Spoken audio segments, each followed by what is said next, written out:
Bien-aimés dans le Seigneur, nous prenons le principe intitulé l'élection divine. Nous allons développer les principes de l'élection divine. Alors, nous allons lire d'abord le livre des Romains, chapitre 9, les versets 11 à 13, et nous lisons au nom de Jésus-Christ. La Bible dit ceci: « Car les enfants n'étaient pas encore nés, et ils n'avaient fait ni bien ni mal, afin que le destin de l'élection de Dieu subsiste, sans dépendre des œuvres et par la seule volonté de celui qui les appelle. Quand il fut dû à Rebecca, l'aîné sera assujetti au plus jeune, selon qu'il est écrit: J'aime Jacob et j'ai haï Ésaü. » Alors, bien-aimés, vous regardez le verset que nous venons de lire. Ici, Dieu montre déjà ses préférences.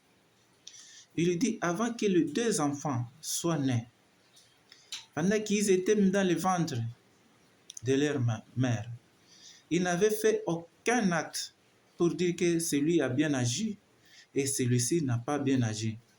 Mais Dieu montre déjà sa préférence. Il dit que non, moi j'aime Jacob et j'ai haï Ésaü.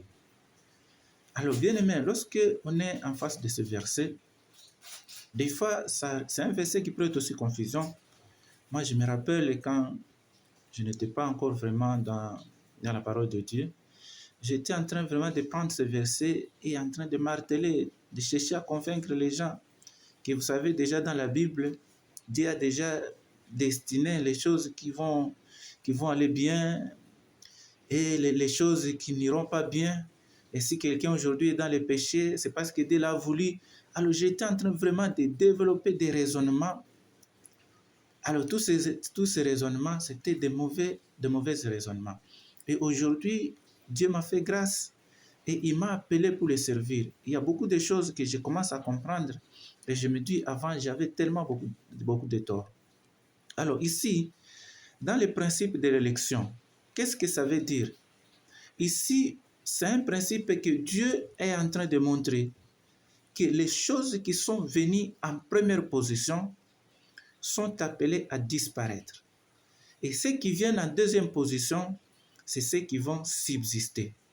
Et vous allez voir, quand ici on parle d'Ésaü et Jacob, et c'est dans la lignée de Jacob où Jésus-Christ est venu. Et si nous remontons encore plus loin là-bas, vous allez voir, quand vous lisez l'histoire de Caïn et Abel, Caïn a tué Abel, et qu'est-ce qui est arrivé? C'est Seth qui est venu, et c'est dans la lignée de Seth que nous trouvons les patriarches, et nous trouvons David, et c'est là que Jésus-Christ est venu. Donc, c'était juste la deuxième lignée que Jésus-Christ devait venir. C'est pour dire que l'histoire de Caïn, ce n'est pas l'histoire de Caïn terminée, et c'est Japheth qui part avec la lignée pour arriver à Jésus-Christ.